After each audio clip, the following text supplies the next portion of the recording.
Shalom, shalom. Bwana Yesu asifiwe, ndugu msikilizaji wetu. Kipindi chetu kizuri cha tafakari ya siku. Ninakusalimu katika jina la Bwana wetu Yesu Kristo. Tunambariki Mungu kwa siku ya leo ambayo Bwana ametupa neema ya kuweza kutusikizisha yale yatokayo kwake. Neno letu la leo linatoka katika kitabu kile cha Mika, sura ile ya 4 mstari ule wa 2. Biblia inasema, na mataifa mengi watakwenda na kusema, njooni twende juu mlimani kwa Bwana na nyumbani kwa Mungu wa Yakobo, naye atatufundisha njia zake, nasi tutakwenda katika mapito yake. Kwa maana katika Sayuni itatoka sheria, na neno la Bwana litatoka Yerusalemu.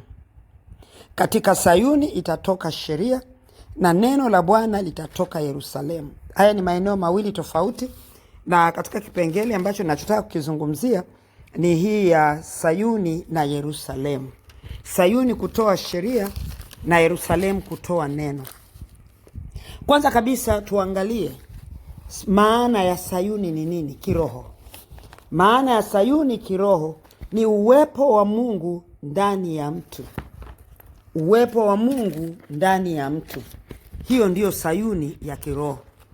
Lakini tukiangalia Yerusalemu. Yerusalemu inamaanisha nini? Yerusalemu inamaanisha muonekano wangu mimi ama wetu sisi ambao ni wana wa Mungu kwa nje. Kwa nje. Sasa kumekuwa na dhana ya kwamba Mungu haangalii mwili, anaangalia roho yako, moyo wako, sijui roho yako wanasema. Kwamba anaangalia rohoni kwako. Mwili hauokoki, roho ndio inaokoka. Sasa nikupe maana halisi ya wokovu katika roho na katika mwili. Kwa manake mtu ni ukamilifu wa uumbaji wa Mungu wa nafsi, mwili na roho. Na Mungu hakuja duniani, kwa maana Yesu Kristo hakuja duniani kuja kukomboa ama kuokoa mwili, roho. Hapana. Alikuja kuokoa mtu, nafsi, mwili na roho. Mtu huyu na ulimwengu, yani na vyote ambavyo vinamuhusu mtu huyu katika kuishi kwake hapa duniani. Sasa tunapoangalia na kuona Sayuni ikiwa imebeba maana nzito kubwa namna hii, ndipo tunakuja kuona kwamba huwezi kumgawanya mtu ukasema kwamba nusu mtu aishi na Mungu, nusu mtu aishi na shetani. We ni mermaid. Haya ni mambo ya mermaid, nusu samaki, nusu binadamu. Lakini Mungu alimuumba mtu aliye mkamilifu. Na huyo mtu ambaye ni mkamilifu ndiye Mungu anamtaka a whole, yani mtu wote, yote ndani ya mtu, mwili, nafsi na roho. Kwa hiyo Sayuni inawakilisha ama inanimaanisha mimi kuishi ama kuonekana kwa uwepo wake Mungu ndani yangu. Kwa maana badiliko langu ama la mtu aliyeokoka linatakiwa litokee ndani. Kuna injili ambazo zimekuwa ni potofu kwa maana ya kumfanya mtu aonekane mwilini anafanana na shetani, alafu anasema rohoni kwake ndio ameokoka. Jamani kanisa, tahadhari, kwa sababu kwanza tunaishi katika nyakati ambazo ni mbaya, na shetani hizo ndio tekniki zake anayozitumia ili uweze kuendana na dunia. Basi anakutengenezea mazingira ya kujiona very comfortable kwamba roho yako ndio inaokoka. Kwa hiyo utaomba sana, atakuacha uombe, atakuacha unene kwa lugha, atakuacha usikie unahisi, lakini haujaingia rohoni. Lakini mwili wako wafanana na yeye. Sasa manake ni kwamba badiliko la mtu linatakiwa lianzie ndani. Na kama badiliko halijaanzia ndani, ina maana uwepo wa Mungu unakosa makao ama unapoteza makao, unakosa mahali pa kukaa. Na kama mtu, uwepo wake Mungu ama Mungu atakosa mahali pa kukaa, ina maana maisha ya mtu huyu yako hatarini. Na yako hatarini kwa sababu hata kuwa, kwa sababu Mungu anakuja kumchukua mtu wa ndani. Mwili huu tumeshaambiwa kwamba utaharibikia hapa. Ndio maana mtu akifa anazikwa, biashara imeisha. Lakini yule mtu sasa wa ndani anakuwa ameenda wapi? Hapo ndio palipo na swali la kuuliza kwamba wewe unaposema kwamba niokoke ndani tu, lakini nitakuwa nimeenda wapi? Kwa sababu mimi Helena ndio Yerusalemu. Mwili wangu ndio Yerusalemu. Nikiwa ninamaanisha muonekano wangu wa nje ndio unaotakiwa kumwakilisha Mungu mbele za watu. Sasa watu wataona nini ndio waweze kumpokea Kristo? Watu wataona nini cha Mungu kwangu ndio waweze kumfuata Mungu? Kama kwa nje ninamwakilisha shetani na nimejua kabisa kwamba hiyo haina shida, lakini roho yangu ndio iokoke. Ndio maana tumefinya injili ya Kristo, imeshindikana kupanuka, haiwezi kuwafikia watu, kwa sababu kile ambacho kinachotakiwa sasa kuwakilisha kwa nje, kwenye mtazamo wa nje, ndio watu waweze kuona kimefutika, hakina uwakilishi mwema na mwakilisha shetani. Sasa niko nusu hivi na nusu hivi. Lakini Yerusalemu inamaanisha muonekano wangu mimi. Kwa hiyo sisi kanisa tunamwakilisha Mungu ama Kristo Yesu kwa nje, kwa maana kupitia maisha yetu ya day to day life, maisha yetu ya kila siku. Kwa hiyo tunatakiwa sasa kumwakilisha ama kuwakilisha utakatifu wa Mungu hapa duniani kupitia matendo yetu ya nje, muonekano wetu wa nje, mwenendo wetu wa nje, usemi wetu wa nje. Maneno nikiyasema yanatokea nje, watu wanasikia. Sasa watu wanasikia nini? Yesu akasema, mtu akinipenda atalishika neno langu, Baba yangu atampenda, nasi tutakuja kwake na kufanya makao kwake. Sasa mpaka aje akafanya makao ndani yangu, ina maana kule ndani kunatakiwa kuwe kumebadilika, ili sasa muonekano wa nje uweze kuakisi. Inakuwa kama reflector. Mtu taa ikipiga inaona kwamba hii ni gari, kwa sababu kuna zile reflectors zimekaa hapo. Kinyume na hapo, tunajikuta ya kwamba maisha yetu yanaposhindwa kumwakisi yeye, basi matokeo yake ni kwamba tunaweka giza badala ya nuru. Mimi nikiimarika ndani, sio rahisi kutetereka. Na hiyo ndio siri ambayo watu wengi hawaijui. Wakati tunaposema tu kwamba wokovu uko tu hivi, nikiimarika ndani yangu, nje siwezi kutetereka. Kwa manake kwa nje nikiimarika ndani, nje kutakataa yale yasiyo ya Bwana, kwa sababu ndani nimeimarika, ndani nimebadilika. Kwa hiyo na nje sasa, kwa maana yake maisha yangu ya kila siku hayatakuwa yanatetereka. Sasa leo tunaona kabisa kwamba imekuwa ni rahisi sana mtu kuingia kwenye zinaa, kuanguka kwenye zinaa, kuanguka kwenye usengenyaji, kuanguka kwenye nini, kwa sababu ndani kuna udhaifu. Sasa tafakari yetu ya leo inataka kuangalia huo udhaifu, tuweze mtu ajichunguza, ajiangalie udhaifu wa ndani. Kwanza aangalie matendo yake ya nje, ndipo agundue udhaifu wake wa ndani. Udhaifu wa ndani utajizungumza kulingana na matendo yangu ya nje, muonekano wangu wa nje, mwenendo wangu wa nje, na usemi wangu pia yanayotoka kwenye kinywa changu ni nini? Ni uzushi, ni usengenyaji, ni matukano, ni ugomvi, ama ni nini? Kwa hiyo nje nakuwa siwezi kutetereka endapo ndani nitakuwa niko imara. Na sita kutetereka kule ni kwamba shetani itabidi afanye kazi kuniumbisha, mpaka aweze kuniumbisha. Manake kazi kubwa atakayokuwa na struggle nayo ni kutafuta namna gani abomoe kule ndani Sayuni, kwenye mji ule mtakatifu wa ndani Mungu, kwenye kilima kile, kwenye mlima ule ambaye Bwana anakaa, ambao katika Mika ndio ameuzungumzia hapa. Ameuzungumzia hapa.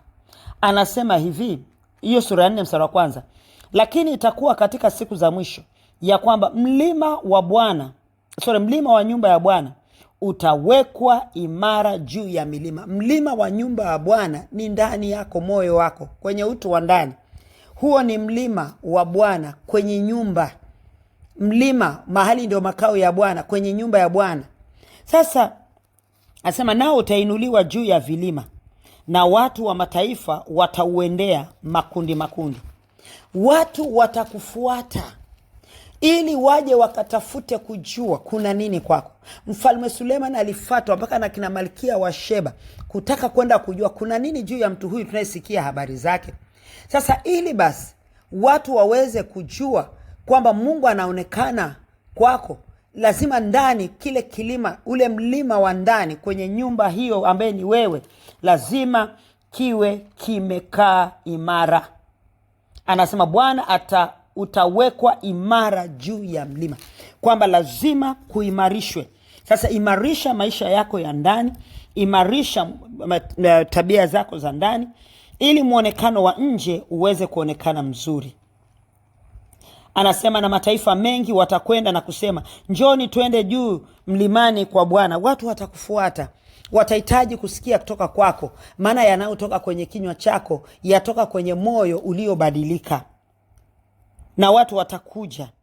Anasema na njoni twende juu ya mlima kwa Bwana na nyumbani kwa Mungu wa Yakobo, naye atatufundisha njia zake, nasi tutakwenda katika mapito yake. Atatufundisha njia zake, nasi tutakwenda katika mapito yake.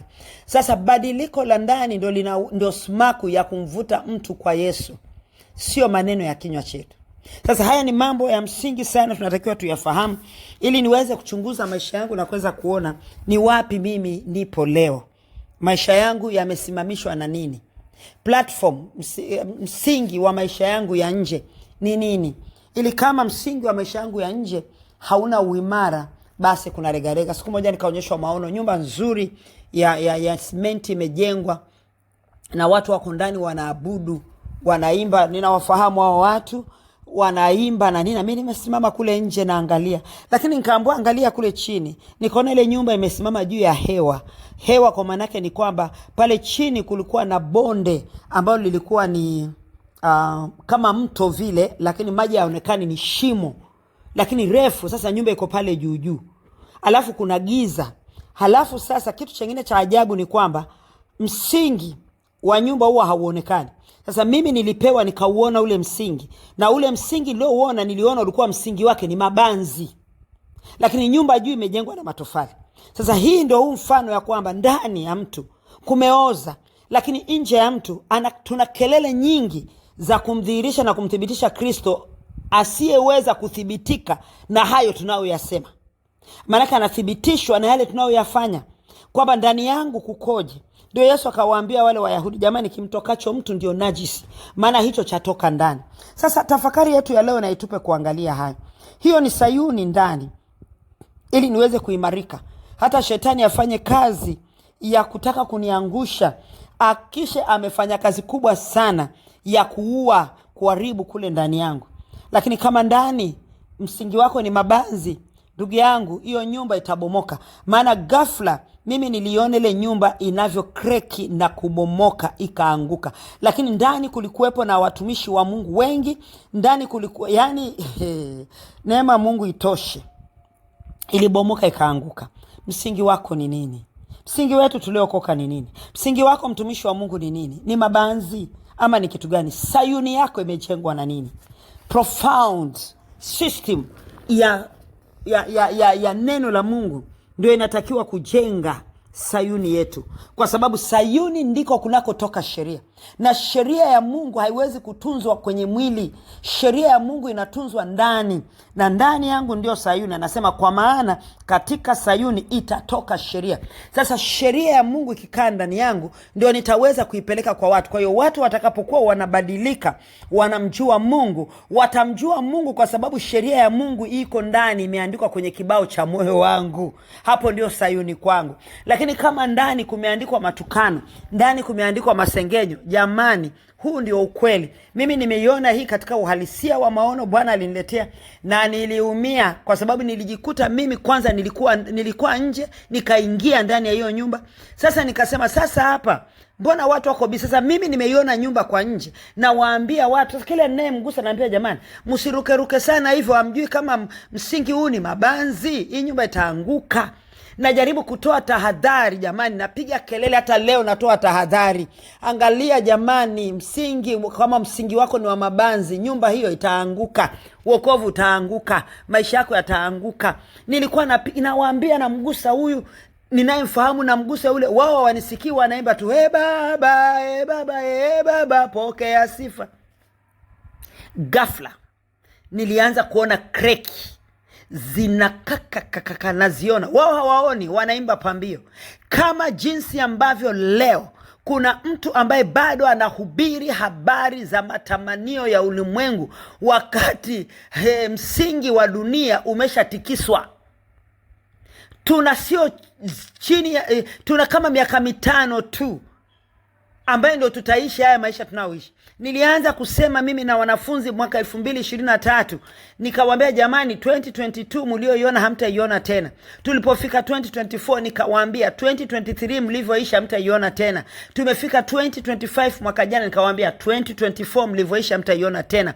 Leo tuko 2026, tutakwenda kukutana na mambo ya ajabu yasiyoweza kuelezeka. Lakini hayo mambo ya ajabu yanayokuja, ambaye kila mtu anajua kwamba kuna matukio yanakwenda kutokea, especially 2030. Tukivuka tu 2030 mambo yanaanza kwenda skonyo.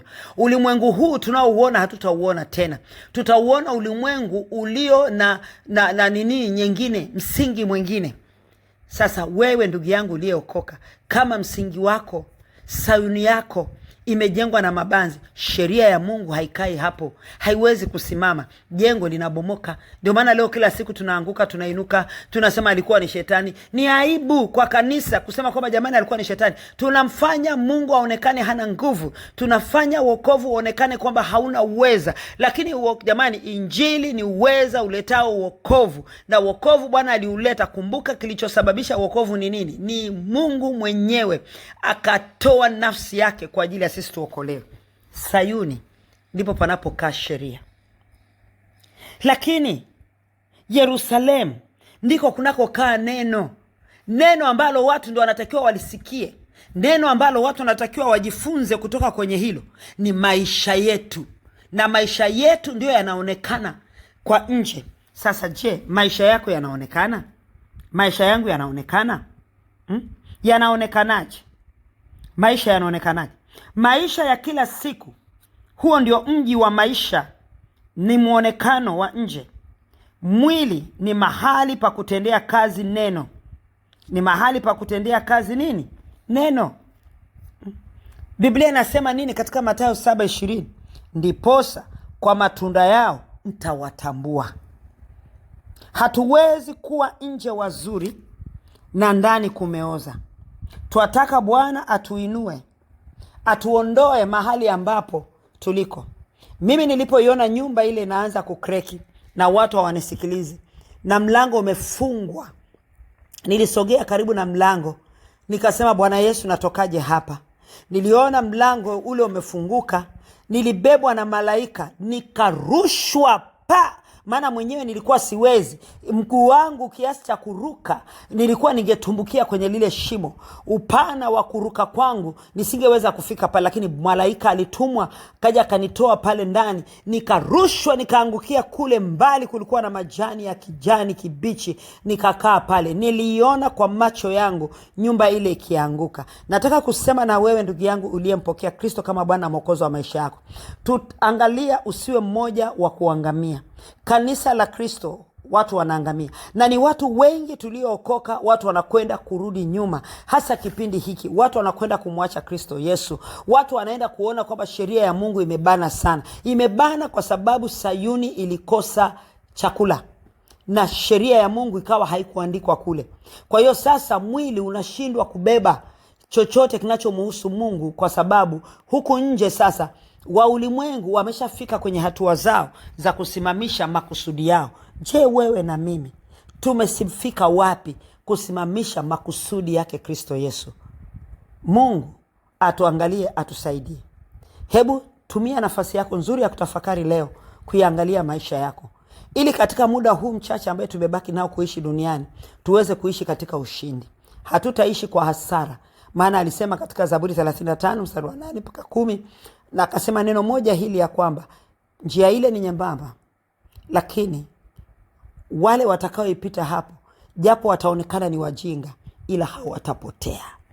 Mimi nikwambie kwamba hautapotea. Mungu akubariki.